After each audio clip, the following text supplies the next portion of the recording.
Eu queria que a gente continuasse nesse clima, nesse espírito do Natal, de meditação de Natal. Hoje é uma manhã muito bonita, hoje é um tempo de celebração da graça de Deus, de relembrar o que o Senhor tem feito sobre nossas vidas. E a gente vai voltar, meus irmãos, lá para o livro de Gênesis. Mas eu queria antes lembrar a você que o Natal tem tudo a ver com toda a Bíblia, né? Alguém pode até achar estranho, mas falar do Natal no livro de Gênesis, exatamente, meus irmãos. Nós vimos no texto que a gente leu aqui como a nossa leitura bíblica, a história de José, que em muitos aspectos lembra a história do Senhor Jesus Cristo, e ele no final da sua vida também teve esse tempo de olhar para adiante, de lançar um olhar para trás e para frente, olhar para o que já tinha passado na sua vida, mas também fazer prognósticos, também ter na sua mente palavras, visões, sensações, de fato, o estabelecimento da sua fé em coisas que ainda iriam acontecer. Isso aconteceu lá no capítulo 50 de Gênesis, para onde a gente vai voltar, quando José, antes de nascer o Moisés, né, onde a gente vê no Êxodo, o próprio José dá ordens a respeito daquilo que aconteceria com o seu próprio corpo. Lá no livro de Gênesis, ele tem, nesse momento final da sua vida, uma conversa com seus irmãos. Ele teve a oportunidade de viver tanto tempo, bastante, para ver os seus netos, e ele começa a falar para a sua família acerca do futuro. Não vai ser diferente nessa manhã, vamos falar também sobre isso, por isso eu peço que você abra a sua Bíblia, no livro de Gênesis, capítulo 50 e o versículo 24, para onde a gente vai retornar a nossa atenção. Gênesis, capítulo 50 e versículo 24. Hoje de manhã eu queria falar para você sobre preparados para a mudança. Gênesis, capítulo 50, versículo 24. Vamos juntos meditar nessa palavra de Deus para nós, hoje de manhã. Minha Bíblia diz assim, meu irmão, acompanhe, por favor. José disse a seus irmãos: eu vou morrer em breve, mas Deus certamente visitará vocês e fará com que saiam dessa terra para ir à terra que jurou dar a Abraão, a Isaque e a Jacó. Vamos ter um momento de oração ao Senhor. Pai, nós te louvamos, Senhor, pela beleza da tua palavra que traz em cada parte, cada versículo, cada texto, força para nossa alma, certeza da tua perfeição, Senhor, do teu caráter, e anima o nosso coração para tudo que temos que enfrentar nesse tempo em que ainda somos peregrinos, ainda estamos caminhando rumo a uma outra terra. Nós pedimos que hoje de manhã, Senhor, essa manhã de Natal, seja recheada, Senhor, das tuas bênçãos, nossos olhos possam ver, ó Pai, diante de nós, tudo aquilo que o Senhor tem prometido e tem dado, Senhor, como nosso, desde agora, para a glória e louvor do Teu nome. Nós pedimos que seja assim também, agora pela manhã, em nome de Jesus. Amém. Amém, meus amados. Eu queria que você notasse aqui, nesse texto comigo, meus irmãos, essa experiência que o José compartilha ao final do Gênesis. Queria que nós víssemos 3 fatos sobre a vida com Deus nesse mundo. 3 fatos sobre a vida com Deus nesse mundo. E você vai perceber, meus irmãos, que ao desenrolar dessa meditação, você vai perceber que nós podemos sim ver as marcas do Natal também aqui nesse texto, né? O Natal é muito mais do que apenas a vinda física do Senhor Jesus Cristo, obviamente que é, mas o Natal é essa promessa feita no Antigo Testamento, essa promessa rememorada hoje para aqueles que nasceram após o Advento, é Jesus Cristo habitando em nós. Se o Jesus histórico não vier bater, não vier nascer no nosso coração, não existe Natal.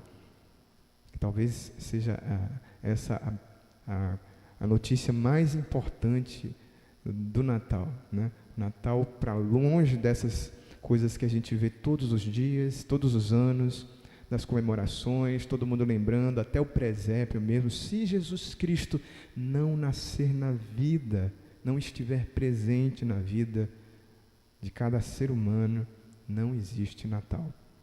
Pois bem, meus irmãos, José nos faz entender isso. Ele nos fala 3 fatos sobre a vida com Deus, e o primeiro fato é que a vida humana é breve. A gente vê no início que José, no final da sua caminhada, fala para os seus irmãos: eu vou morrer em breve. José traz essa reflexão para os seus irmãos, porque ele estava já no final da sua vida, ele já estava alcançando 110 anos de uma vida bastante difícil, bastante conturbada, mas José consegue pensar na proximidade da morte. José consegue ainda traçar planos a partir do fato indisputável da morte. Meus irmãos, isso também precisa ser tomado nas nossas vidas. Nós precisamos lembrar que a vida é curta. Nós precisamos levar a sério a nossa morte. José, hoje de manhã, revela para nós a importância de perceber a proximidade do nosso último dia e ter uma consciência tranquila. Por isso eu pergunto para você, nessa manhã de Natal, você está preparado para morrer?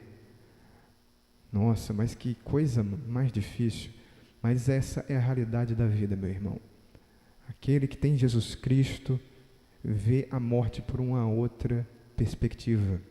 Está preparado para o seu momento mais cruento, mais difícil. José relembra para a gente aqui, meus irmãos, que aquele que fez as pazes com a sua vida não briga mais com a morte. José foi um menino que enfrentou coisas difíceis na sua adolescência, que teve mágoas, que enfrentou dificuldades, que na sua vida adulta não deixou também de sofrer um longo período, até que houve uma reviravolta de Deus na sua vida. Mas a gente encontra esse homem, no final do livro do Gênesis, tendo feito as pazes com os inimigos da sua alma, tendo total tranquilidade para apresentar-se a Deus, dizendo: Senhor, eu estou pronto para a nova vida. Você hoje de manhã já fez as pazes com a morte? Sim, meu irmão. Sim, minha irmã. A mensagem do Evangelho também é nos preparar para a nossa morte. Nós precisamos vencer o problema de morrer. Eu, hoje de manhã, lembro de uma história, né? Há 2 semanas, faz 2 semanas que a gente participou aqui do culto fúnebre do nosso amado irmão Jacinto Marcolino, da Rocha Neto, nosso irmão Neto, né? E como é bom poder lembrar aqui que enquanto a gente estava preparando aqui todo o ambiente para o culto fúnebre, eu conversei aqui com o nosso Filipão, né, o nosso amado Filipão, que toca teclado. E o Felipe disse para mim o quanto o irmão Neto tinha tocado na vida dele. Uma história que talvez eu acho que ele nem tenha contado para tantas pessoas. Mas naquela época da pandemia, logo ali em 2020, que ninguém, logo no começo, quando fechou tudo, que todo mundo achava que ia morrer, né, que tinha chegado o fim do mundo, meu Deus, eu não posso nem sair de casa. Eu mesmo saía para ir comprar no mercado, né, parecia que eu estava num filme de terror, né, eu saía todo mascarado, pensando que o ar estava envenenado. O Felipe resolveu nessa época, na verdade, quando ele foi para Paraíba visitar os filhos dele, né, lá na Paraíba, fechou tudo, foi nessa época, ali em março de 2020. Né? E aí o Felipe não tinha mais como voltar para cá, para Palmeira dos Índios. Ele não foi de carro, ele foi de transporte. Foi aquela época que fechou tudo. E agora? Como é que o Felipe ia voltar? E aí, eu conversando com ele, e ele muito abalado pela morte do irmão Neto, né? Dizendo que o irmão Neto, sem ninguém pedir, pegou o carro dele, foi para Paraíba, onde o Felipe estava. Chegou lá na casa onde o Felipe estava e disse, vamos lá, vamos embora. Demorou 10 minutos e dirigiu mais 10 horas de volta, sem cobrar nada para o Felipe. A gente só sabe desses atos da bondade de Deus, né, quando a vida passa. E hoje a gente pode falar desse amado irmão que passou por nós, porque ele recebeu a morte com coragem, com Deus no coração. Ele deixou uma marca que eu e você, meu irmão, cada um de nós precisa lembrar, nós não vamos viver para sempre. O que é que você tem feito de diferença nesse mundo? Qual a marca que você está deixando? José nos lembra hoje de manhã, meus irmãos, que a gente precisa fazer as pazes com a morte. Um estudioso chamado F.B. Meyer lembra aqui que 93 anos já tinham se passado desde que aquele menino tinha sido retirado do poço em que ele foi jogado. 60 anos passaram já que José tinha enterrado Jacó, seu pai, e finalmente tinha chegado o fim de José. Os seus ossos não seriam sepultados no Egito, mas ficaram aguardando a chamada para o êxodo. Aquele caixão parecia o fim de tudo. Não era. Era a semente da próxima colheita. Por isso, meu irmão, nessa manhã de Natal, eu preciso dizer para você que todos nós precisamos resolver o nosso problema de morrer. O Natal é justamente isso, meu irmão. A história do Natal é sobre resolver o problema da morte. Você pode hoje partir tranquilo, porque aquele que enfrentou a morte, que era minha, que era sua, que nós merecíamos, resolveu para sempre o nosso problema. Hoje, ele repete para cada um de nós. Se hoje chegar o nosso momento, ele dirá a cada um de nós que estamos aqui nesse tempo, que estamos acompanhando essa mensagem, ainda hoje estarás comigo no paraíso. A mensagem do Natal é sobre a vitória sobre a morte. Em segundo lugar, meu irmão, o segundo fato sobre a vida com Deus nesse mundo é que a intervenção de Deus na história é certa. O versículo continua dizendo, José disse para os seus irmãos, mas Deus certamente visitará vocês. Eu morro, eu estou morrendo agora, mas Deus não. Deus certamente vai visitar vocês. José relembra a sua maior certeza na vida. Ele tinha aprendido ao longo de 110 anos que Deus tinha realizado cada um dos seus sonhos que ele tinha interpretado. A mesma coisa precisa acontecer na nossa vida, meus irmãos. Nós precisamos ter certeza da intervenção divina. A história do Natal é olhar para trás na nossa vida e relembrar que o mesmo Deus que atuou no passado continua atuando, que vai continuar atuando, que vai atuar agora sobre nós. Deus nunca se esqueceu do seu povo. A história, o significado do Natal é que Deus intervém, visita a vida dos seus filhos. Warren Wiersbe diz que quando nós paramos para refletir na fé de José, é impressionante mesmo que ele tivesse qualquer tipo de fé. Ele tinha vivido separado da sua família durante muitos anos, cercado por uma falsa religião no Egito. Seus irmãos crentes o haviam tratado com crueldade. O Senhor o havia feito passar por várias provações. E as pessoas às quais ele havia ajudado se esqueceram dele no momento de maior necessidade. Tudo o que ele tinha para lhe dar ânimo, a fim de prosseguir eram seus sonhos, mas ele se apegou à promessa de Deus, e o Senhor não o decepcionou. José podia dizer no final da sua vida: Deus certamente visitará vocês, porque ele tinha provado ao longo da sua vida que Deus tinha sido fiel.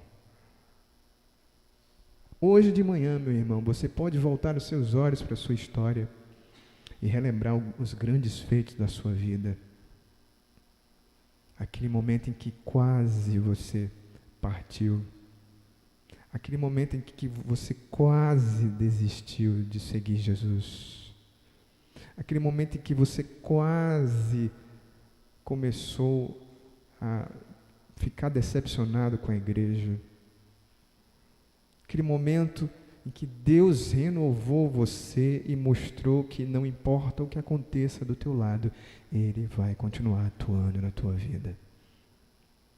A história do Natal é que Deus continua intervindo em nós, meus irmãos, intervindo em nossas vidas. A intervenção de Deus é certa na nossa história, porque nenhuma dificuldade foi forte o bastante para impedir a intervenção de Deus na vida de José, e assim vai ser com você. Ninguém pode impedir o que Deus certamente vai fazer na sua vida. Deus certamente visitará vocês. O Natal é a história de Deus visitando o seu povo, de Deus vindo se tornar homem, para que os homens possam ir à presença de Deus. O Natal é Deus visitando você, para que você conheça a verdadeira vida, que vindo ao mundo ilumina a toda criatura, como diz o Evangelho de João.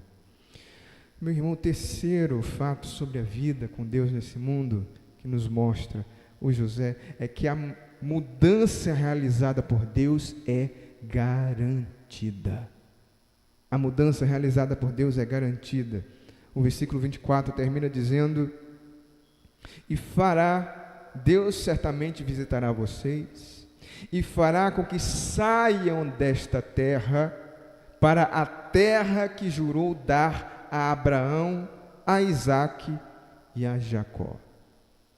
José lembra para nós, meus irmãos, lembra para os seus próprios irmãos, que existe um lugar que não é o nosso. Essa terra não é o nosso lugar. O Egito não era o lugar do povo de Deus, e por isso Deus traria um novo tempo, um novo momento, um novo movimento, uma nova terra para o povo de Deus. José afirma que essa terra não é lugar do povo de Deus, e que Deus mesmo, o mesmo Deus que trouxe o seu povo para essa terra, é o Deus que vai guiá-los para a nova terra que está prometendo. Por isso, ainda que você hoje de manhã perceba que o seu ano não foi tão bom como você planejou, como você tinha pensado, não é o seu lugar aí, meu irmão. Deus não chamou a sua igreja para a decepção, para a amargura. É verdade, sim, a vida aqui nesse mundo é dura, curta, incerta. Se prepare, meu irmão, nós precisamos, sim, todos os dias, tomar a armadura de Deus, estar em oração, em leitura da palavra, capacete da salvação, escudo da fé, couraça da justiça, preparação do Evangelho da paz nos pés, espada do Espírito, que é a palavra de Deus, porque esse mundo é dureza, mas não é o fim, meu irmão. Deus fará com que vocês saiam dessa terra. O crente pode ser feliz nesse tempo, porque ele não está sozinho. Deus está guiando a sua história nesse mundo, meu irmão. Você pode levantar a sua cabeça, você pode, diante das tristezas, das decepções da vida, ter certeza que existe um Deus que guia a tua história para dias melhores. Por isso a história, o significado do Natal é de promessas de Deus cumpridas, realizadas para o louvor da glória de Deus e para a felicidade do seu povo. Deus tem coisa nova para você. Existe um tempo de Deus se abrindo, porque você não foi chamado para essa terra. A ceia de Natal acaba, o ano novo vira, e aí vem mais um ano para a gente pagar conta, criar filho, quem tem filho, para ter mais dificuldade, mas não, meu irmão. Isso aqui não é nem sombra do que Deus tem preparado para o povo que é chamado o povo santo. Nem olhos viram, nem ouvidos ouviram, nem jamais entrou no coração do ser humano aquilo que Deus tem preparado para aqueles que Ele ama. Brodman faz um resumo desse texto dizendo que no vale da sombra da morte, Deus estava levando o povo para um lugar de descanso. Só Deus sabia qual era o estágio seguinte. Assim pode ser na sua vida. Você está com dúvida, meu Deus, o que vai acontecer em 2024? Eu não sei, é muita incerteza. Como é que vai ser esse novo tempo? Você não precisa, meu irmão, saber, ter um spoiler do que vem na sua frente. A única coisa que você precisa fazer é confiar na palavra de Deus, confiar na bondade de Deus, confiar na fidelidade de Deus, porque Deus fará com que vocês saiam dessa terra. É Deus quem faz o seu povo chegar em segurança no céu. Para aqueles hebreus que iriam para o Egito ficar em escravidão, apenas os ossos de José continuavam a dar um testemunho silencioso desses caminhos difíceis, ocultos. Às vezes a gente não entende o que Deus quer com essa história. Os faraós intentariam todo o mal contra o povo de Deus, mas Deus faria ressoar mais uma vez esse versículo que nós ouvimos hoje de manhã, de Gênesis 50, 20. Vós intentastes o mal contra mim, mas Deus o tornou em bem. A especialidade do Deus que guia a história é transformar tragédias em vitórias. É transformar estado de desolação em celebração. É transformar, trocar as vestes de cinzas por vestes de alegria, de júbilo, de celebração ao Senhor. Essa terra não é o nosso lugar final. Deus está nos preparando para um lugar melhor, meu irmão. A garantia de que tudo vai mudar na sua vida, de que as coisas não vão continuar desse jeito, é que Deus nunca falhou. Portanto, a história do Natal é sobre continuar caminhando para o céu. Hoje de manhã é essa certeza da tua alma. Você pode de fato dizer, olha, como José, a vida é breve. Eu vou morrer em breve. Não sei quantos dias tenho. A vida nesse mundo é passageira. Mas eu tenho percebido ao longo da minha história que Deus tem intervido em cada momento, em cada ato, em cada passagem, em cada plano. E da mesma forma que Deus tem atuado na minha vida, tenho certeza que coisas melhores virão, que Deus abrirá novos caminhos, que haverá um novo momento de renovação, de celebração nessa vida e ainda mais para a vinda vindoura, que Deus trará mudança para a minha vida, porque eu estou indo para novos céus e para nova terra. Essa também é a história do Natal. Que Deus, meu irmão, esse Deus que age no mundo para fazer pessoas que passam rápido, vivam eternamente, haja sobre a sua vida também, em nome de Jesus.